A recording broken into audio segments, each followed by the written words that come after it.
Here's where I make the following argument. So we want to find the values stored in that vector theta that minimize the square of this norm, okay? So if the argument, what's inside of that norm, is close to 0, we would like to solve, we'd like to solve this for theta, which is very similar when this is almost 0. This is very similar to say that this is almost a theta, right? So we are interested in solving this type of system. Remember, y here is a column vector, A is a rectangular matrix, and theta is a vector, column vector as well. So A times theta is also a column vector. So we're interested in minimizing this, which is very similar to thinking of the argument of that norm being close to the 0 vector and solving this for theta, okay? And so, but instead of saying, how do you solve this for theta? Well, if A were square, okay, and what we had here was a system that looked like this, with this being A, then you could say, well, if A inverse exists, then you could multiply by A inverse in both sides. But we're assuming that A is not square. We're assuming that A is rectangular.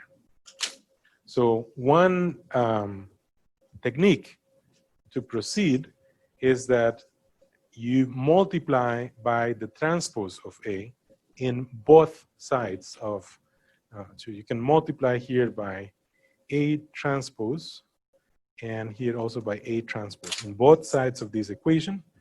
Okay, so this brings this new set of equations. They're called the normal equations. And now, let me see if I can picture or do one of those drawings here. We're assuming that A is rectangular, so that means the transpose is something that looks like this. Here is that vector theta, right? But this product here, this is the A transpose A part. So this product is now, maybe let's write the dimensions. What is A? Let's say that A is, what did they say A was? I think this was N by P, for example, and then this is P by 1. So in this case, this here would be P by N. This is right. So this means that here, this is looking like a matrix that is P by P, and this is multiplying that vector theta.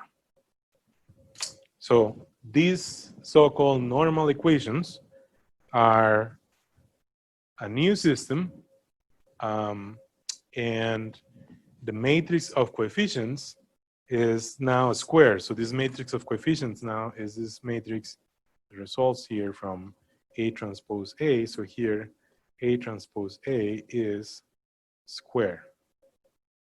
Now, just because it's square, that doesn't guarantee that it's invertible, okay? But if A transpose A exists, if this matrix is invertible, if this matrix exists, then we can solve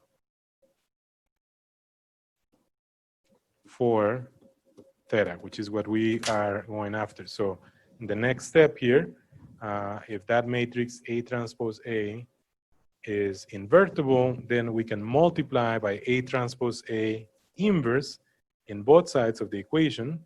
And look, this left-hand side here, this matrix inverse is going to multiply that matrix, and that's going to make this product to be the identity. And therefore, that left-hand side is going to, we're going to be able to solve for theta. And so the solution we find here for theta is something that has this form. So this involves here, this is the inverse of A transpose A. This is A transpose. and this is a vector. The vector of measurements, the vector of observations.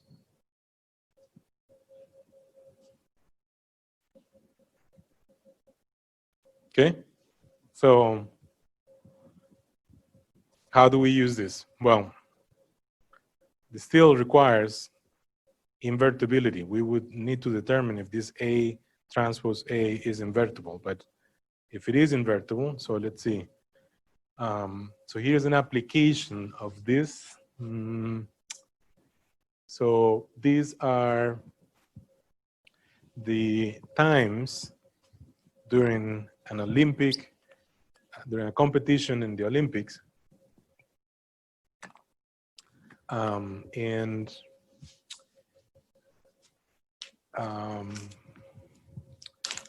running, I think this is, I don't remember how many, if this is 500 meters or, but it's the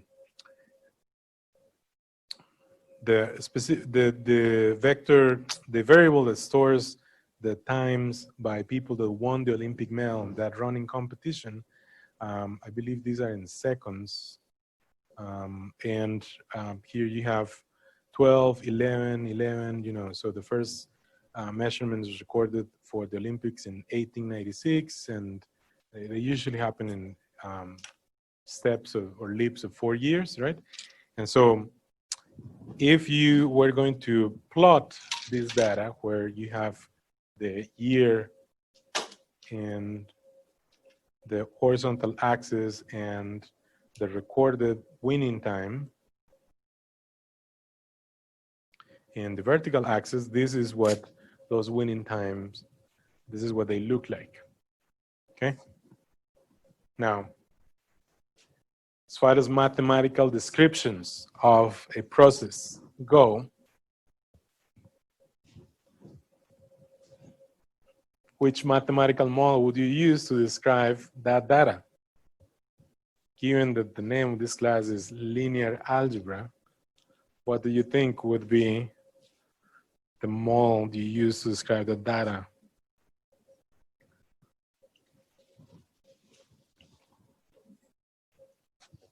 What?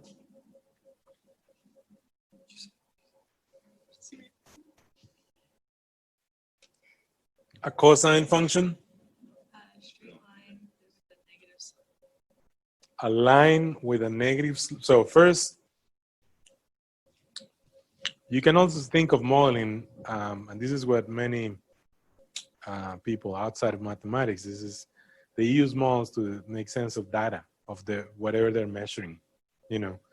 So you can also think of models as to which is the best math expression I can use to describe this data, right? So is it gonna be cosine?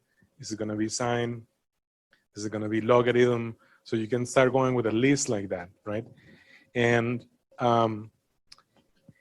so your intuition is telling you that maybe this should be something that involves a line, right? And you're being very specific, but you're imagining something like that. How can I describe this? It's a line of best. Yeah, that's what comes next, right? But when you're thinking about describing the data, you're thinking of your description is like what I'm drawing here. This would be the model.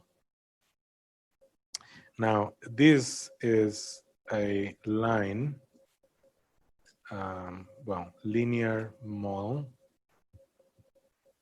with negative width.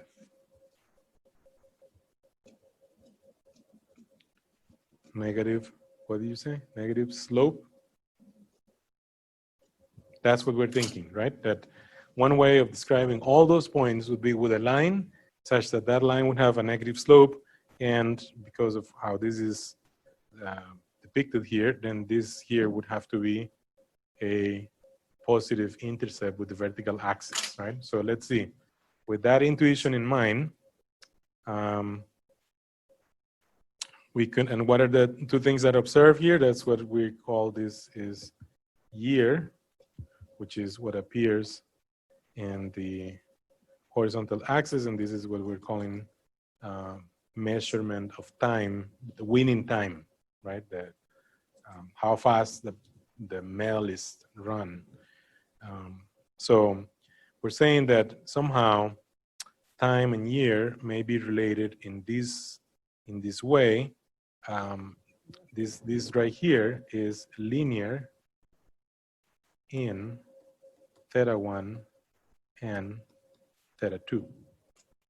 So what would we call, what do you usually, when you think of a linear mole, what's your way of writing the equation of a line? Let me ask. Sawyer was saying a linear set, and here's Mark saying what I was asking you. So y equals mx plus b. So what do you think is going to be b, and what do you think is going to be m? So I have theta 1 times year plus theta 2. So is theta 2 m or is theta 2 b?